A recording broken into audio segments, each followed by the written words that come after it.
В столичной администрации создана специальная комиссия по оценке ущерба, нанесенного стихией. Прошедший в начале августа ливень обрушил на Сухум огромные потоки дождевой воды, в результате чего разлившиеся реки подтопили несколько сотен домов и приусадебных участков. По официальным данным, от стихийного бедствия пострадали 960 хозяйств.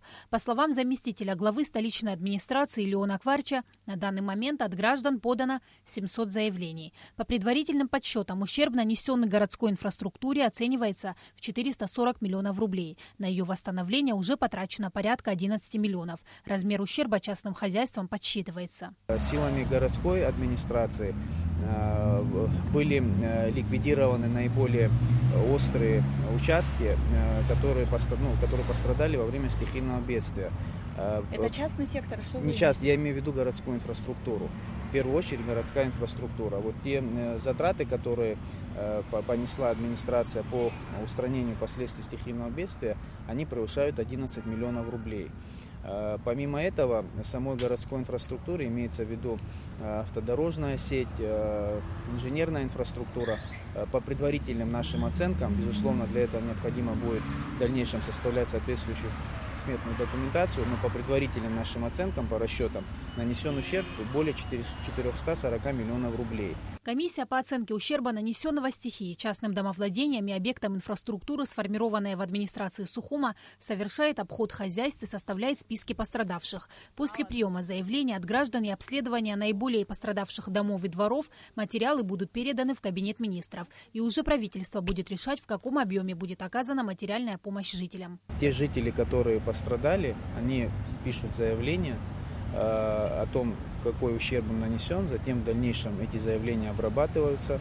На место будут выезжать специалисты, и выезжают сейчас специалисты домоуправления, из администрации суда, то есть те специалисты, которые находятся в составе комиссии. Ни одно заявление оно не останется без внимания. Комиссия будет изучать, обрабатывать и оценивать те материалы, которые получены.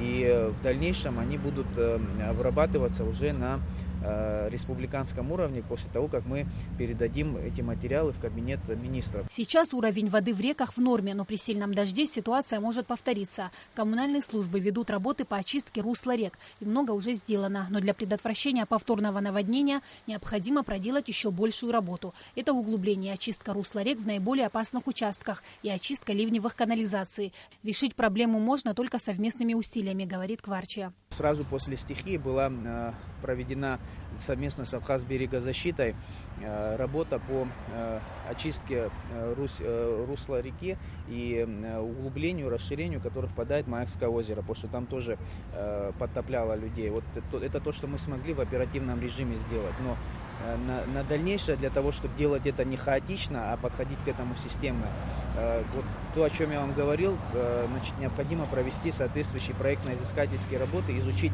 все русла рек, которые у нас есть в городе, для того, чтобы понять наиболее проблемные участки, понять характер и объем работ. Это достаточно трудоемкая задача, и я вот еще раз говорю, нам нужно ее решать совместно с республиканскими властями и, скорее всего, с предпринимательским сообществом, да, для того, чтобы они нам оказали посильную помощь. В администрации столицы просят жителей пострадавших районов города с пониманием отнестись к ситуации и обещают, что в ближайшее время будут определены источники финансирования. Сима Аргун, Саида Гухава, Абхазское телевидение.